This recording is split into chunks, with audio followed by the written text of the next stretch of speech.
Supex. It has been a decade since I've been here, but I actually have a story for you. It happened to me about a year ago, and I am just feeling okay enough to share now that I'm sure that there won't be any heat coming my way. Started new position at a college, teaching and doing research. College is like 150 years old. There is a good chance you would know it. My lab is in a new wing, grafted into a 100-year-old building. Be cheap as fuck and scrounge for equipment all the time. Grant money does not grow on trees. Best stuff is in the catacombs. I know, cheesy as fuck, but that is what the students call it. It's just a sprawling series of basements underneath all the science buildings, joined by maintenance tunnels. When people retire, or stuff is no longer needed, shit gets tucked wherever it will fit down there. There is basically no organization at all. I found glassware, old chemicals, high voltage equipment, lots of shit that really should not be down there and would not fly over ocean nowadays, but is really useful. What safety does not know won't hurt them, so I haul anything I can use back to my lab. One Friday evening, I'm in late, preparing for an experiment the next week. Forget I need a power supply and I don't have one. Okay, time to go to the catacombs. Head down the stairs into the basement as usual. The older sections are kind of shitty and smell like mildew and only have a few weak lights, so I use the flashlight on my phone to see better. I pass by rooms filled with old furniture, piles of desk phones literally 5 feet deep, and filing cabinets. I got to the section where equipment is stored. Notice one room that is usually locked is now open. They must have been doing some maintenance down here. The basement leaks sometimes, and we hit a big storm that caused power outages the week before. I looked inside the mystery room. It's not stuff I can use, but I could not help my curiosity.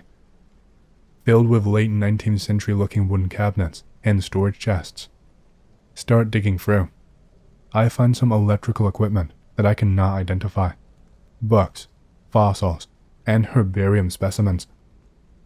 Open one drawer at a cabinet at the very back of the room. Can barely see shit back here because there is just one flickering 40-watt bulb in the front of the room. I shine my phone's light in drawer and saw a wooden box filled with dried oranges. I picked up one of the dark brown balls. Feels papery and crunches a bit when I handled it. I turn it around, and there is 2 black holes in whatever it is. It is not an orange. It's a dried baby's head. Oh fuck. I drop it back into the box of a dozen other heads, and stumble back against a row of cabinets. I was freaking out. My legs are weak, and I stumble back to the entrance and vomit next to the door. Jesus, I picked up a fucking kid's head. I did not know what to do. I found some questionable stuff down there, but it never went beyond some drug precursors left behind by one chemistry faculty I think had some extracurricular research projects. I'm no archaeologist, but that shit is not normal research material. We haven't even had an archaeology department for 30 years. I ran back up, looking for someone. Department head is the only one there.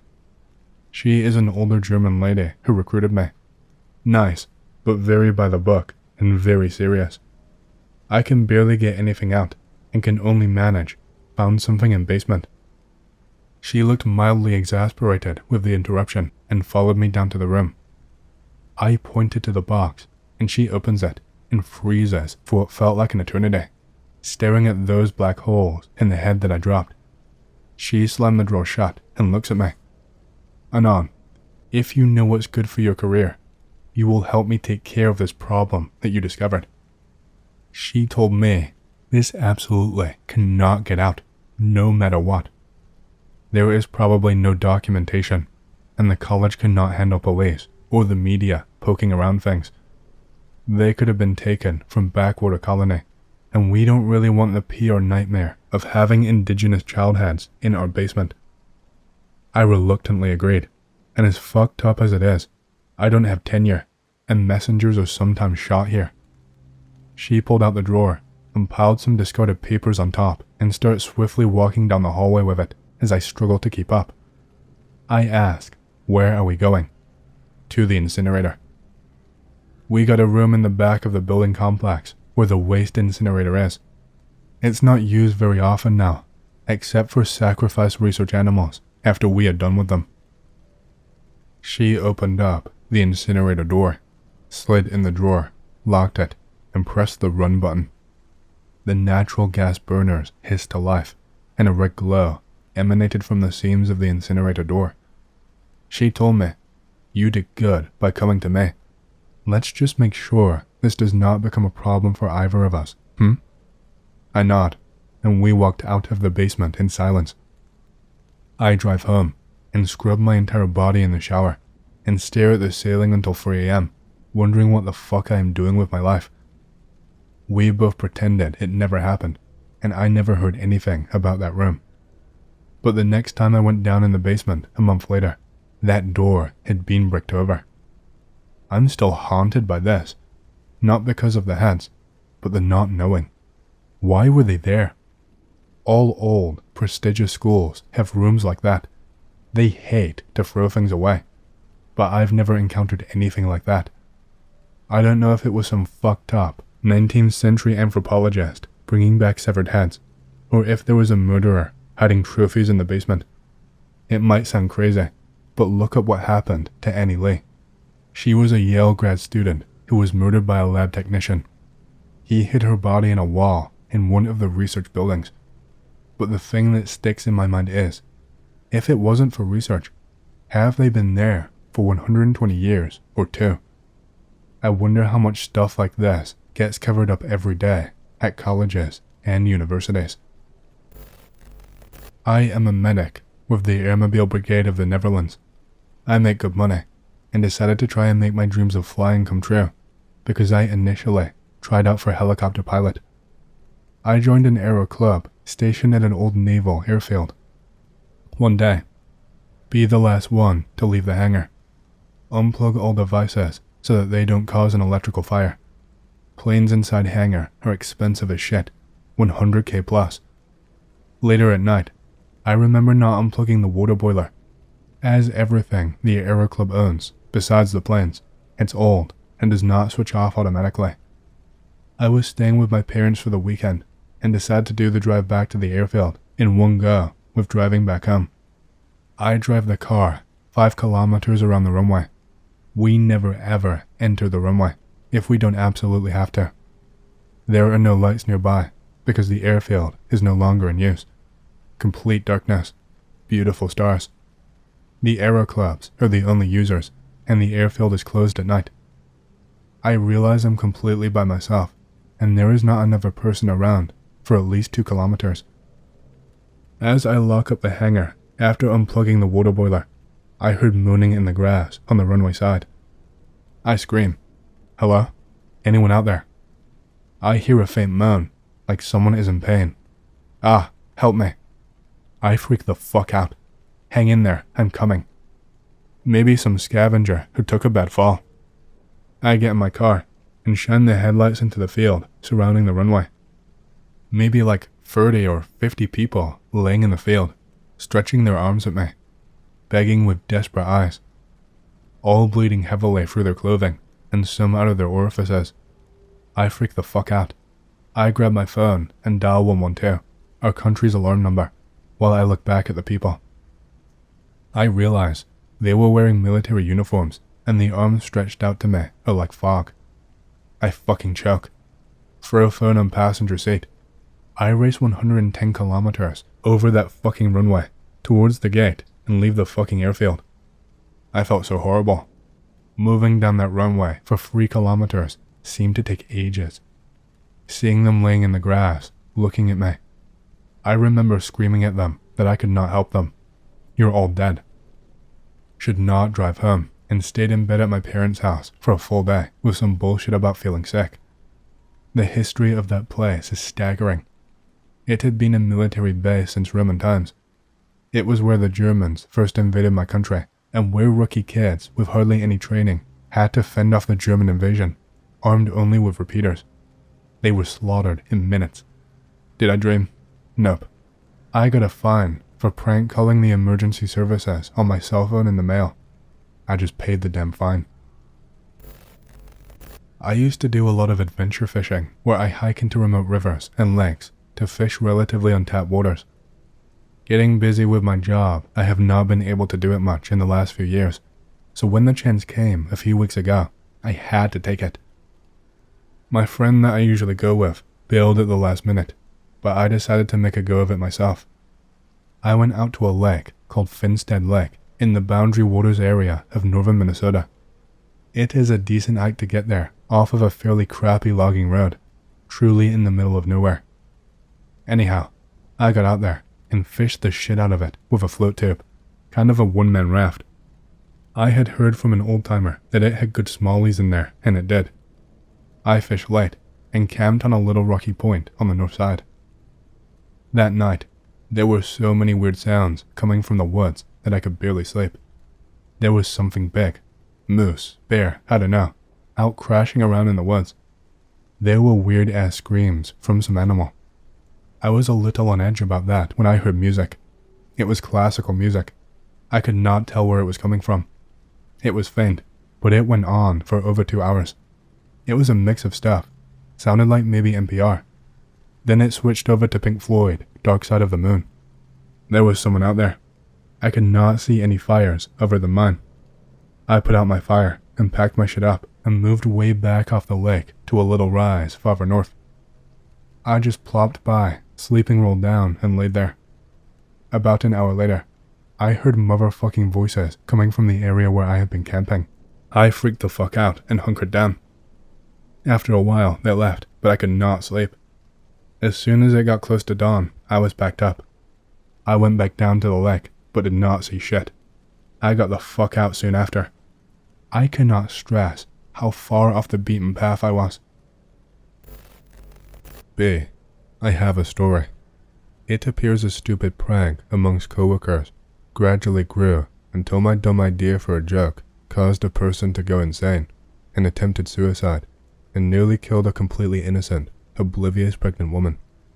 I'm going to tell the story, and for those of you interested, put on your reading glasses. It is a doozy.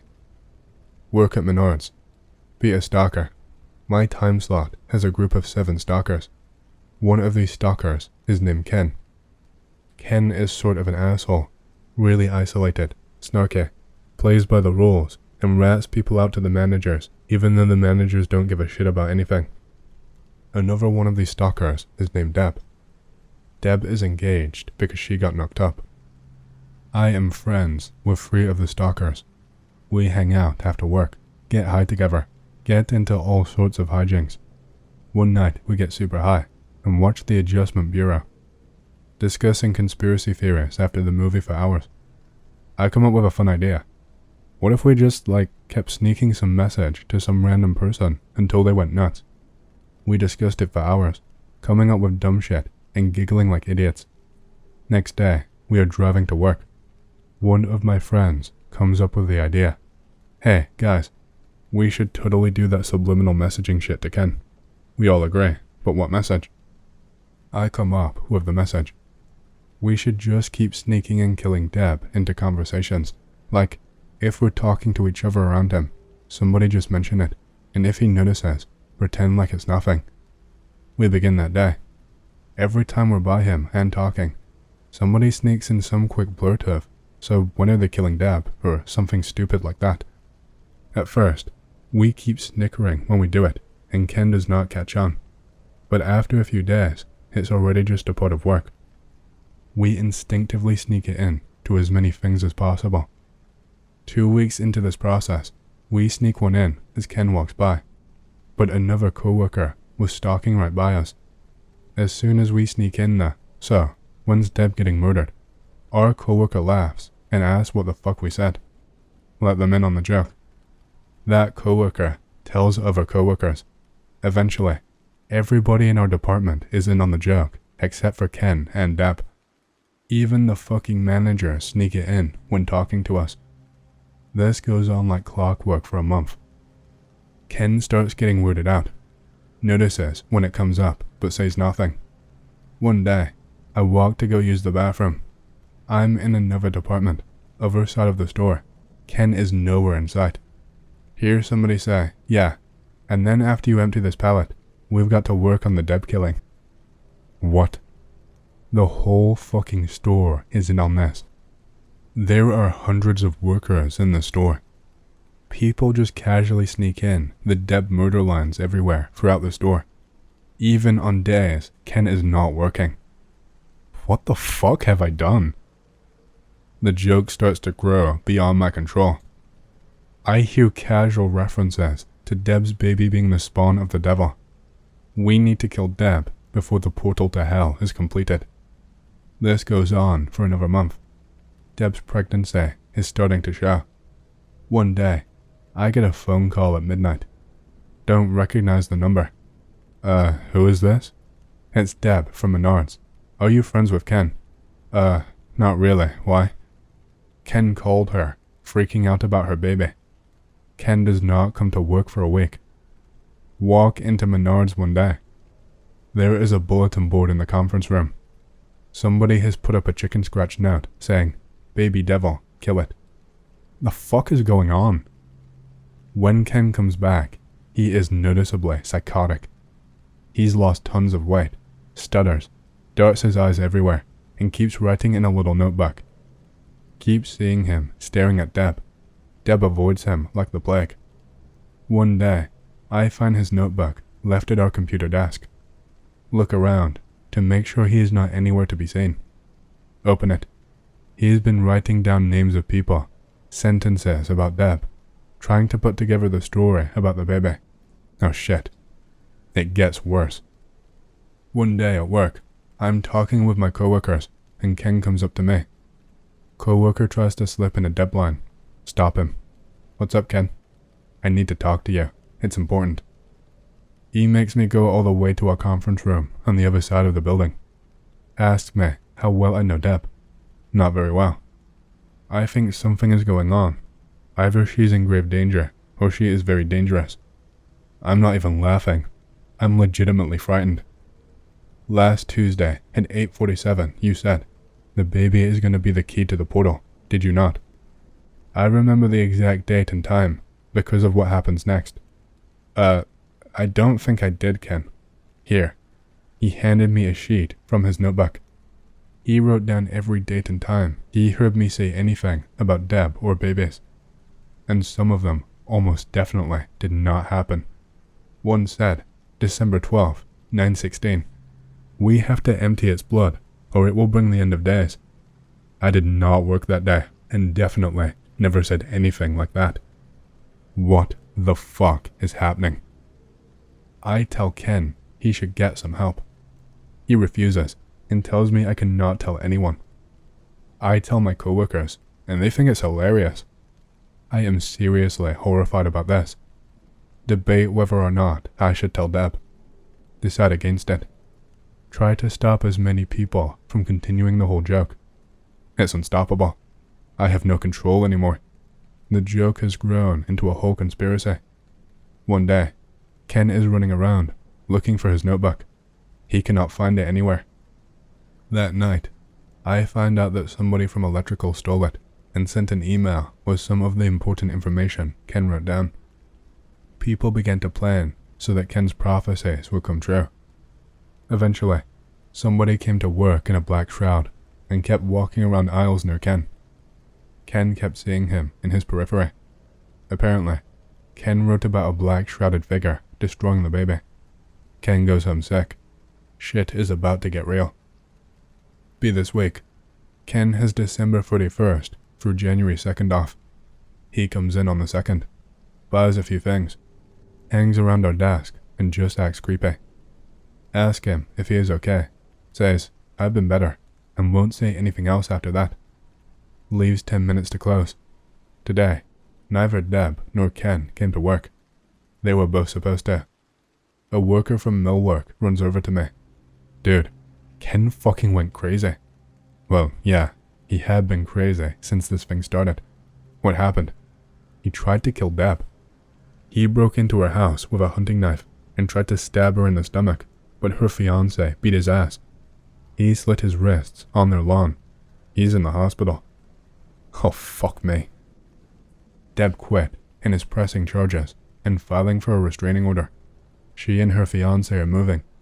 Ken is no longer working at Menards and is facing serious felony charges. Apparently, he did not cut his wrist too deep and is making a full recovery physically. I feel badly. I wish I could confess and take some blame for this, but how? What the fuck would I even say? Has anyone else been getting bad vibrations from seeing certain strangers at night? Since the beginning of the year, I've been seeing a lot of sketchy, supernatural-esque, and out-of-place people randomly at night, particularly when driving. I am wondering if it's fragments of dimensional shift, because when I see these people, I get a strong sense that they are not actually there. But in all instances of this, I was with another person who also saw them and agreed that it gave them an awful feeling and chills. So, this must be part of objective reality, and I'm not just going schizo, right? Here are my experiences so far. Early January. Strange man in a brown leather trench coat, standing in the middle of his yard in the afternoon, not doing anything, just standing there.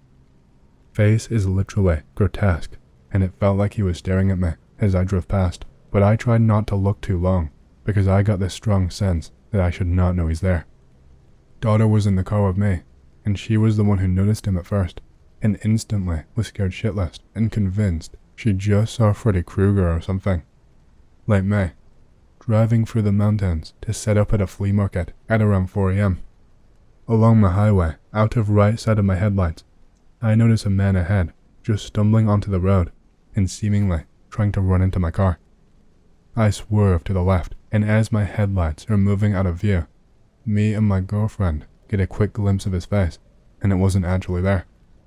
It looked like a blurred image, like when they mask someone's face on TV. On election night, after voting, before the polls closed on my way home, about 2 blocks away from my polling place, another man was standing in the middle of his yard in a small suburban neighborhood with a hoodie covering his whole head, and the string pulled so that his face was covered. Wasn't smoking or walking a dog, was just standing there, staring at us in the car as we were at a stop sign, literally in the dead center of his yard, like the trench coat guy. Girlfriend was with me and instantly started screaming when she saw him. Don't know if this one counts, but I had a strange encounter with someone driving a month ago. Driving to friend's house, driving down an isolated country road at around 6 to 7 a.m. Lots of vineyards and a tree, etc. Going speed limit. No one is on the road, save for one car ahead of me. Some car that looked similar to a Nissan Leaf was in front of me for a few miles. Car's a good distance away, more than 900 feet in front of me. Glance at my phone to change the song on the playlist. Look up a couple seconds later and slam on the brakes. Car in front of me just flat out stopped his car, about an inch away from his bumper. He starts driving again after he sees I'm looking. Figure it's just some boomer trying to play cowboy, but it really pissed me off. Wanted to fucking kill this prick. Okay, holy shit, I actually had an encounter like this a couple of nights ago. Walking to the gas station, run into some kid in a hoodie and walk by. Did not think much of it, but I did get creeped out, and my mind instantly went to, this is not a person. This is some skinwalker or some shit. On my way back, walked by him again. Figure he must just be taking a walk back home where he came from. Greet him, but he says nothing and walks by. This time, get a more threatening vibe from him and pick up the pace. Now, here is where it gets spooky. Get near my house, a playground next to a tree line on the way there. Get a really fucking bad vibe, turn around. The motherfucker is standing there behind a tree. Not just standing, waiting. Stop dead in my tracks and stare off for a good minute. He walks off into the tree line. Suddenly realize that there is no path he could have taken to get there before me. Fuck. Beeline it back home and lock my doors. That night, have the worst nightmare of my life and wake up in a cold sweat. Nightmare involved 2 of my friends going missing. Felt like less of a dream and more of a deja vu premonition. Yeah, they are waiting for something. In my experience, It seems like they might be interdimensional entities that are trying really hard to break through, but haven't been able to fully get there yet. It feels like there is a thin layer of physical law keeping them from actually actively pursuing anything in this space, but I can sense that they are able to see everything here and desperately want to get here so that they can cause chaos. Each time, I get a sense of impending doom, like these things are really close to being here. Be me, last Saturday, camping in the woods with some mates. Tell me they were hearing shit last night before I came. Screams, footsteps, weird birdish noises. Joke around. Oh no, not a skinwalker. All laughing. But the two who camped here last night still seem pretty shaken up. We have more people coming later, and they can't fit in the one spot, so we go scout out the second area. Entire time walking there, I feel like we are being stalked. About halfway there, it goes dead silent, save for some bird-like noises. But this is not a proper bird call. God no, it isn't. Sounds like something trying to mimic a bird. The chirps sound more like beeps, etc. Friend 1, we'll call him Flynn, stops dead in his tracks and looks up towards some shrubbery. Ask him if he is okay. He gestures for me to be quiet. After a few seconds, he says, I swear, I'm looking right at it. Stay standing there, trying to see what he means. After what feels like 10 minutes, he shakes it off, and we keep walking. Everything was fine after that, until some more people showed up. We tell them about all the creepy shit so far. Everyone agrees they want to go hunt it. Horribly underprepared. 3 of us leave. 2 are coming back from a walk. Flynn asks us where the fuck we're going. Tell him we're going hunting. He shakes his head. You guys go. I will catch up in a minute. Just me and 2 others. The overly confident dude who just wants to kill something and doesn't really believe it's anything weird. We'll call him Ted. And the slow walker. Sometimes he can be a bit of that guy, but he has his heart in the right place most of the time. Call him Ray. About halfway through, Ted suggests we split up and meet at the same point. The thought of that fills me with a sense of fucking dread I cannot describe. Tell him to shut the fuck up. We are sticking together. Reluctantly agrees. Flynn catches up, says we should split in groups of 2.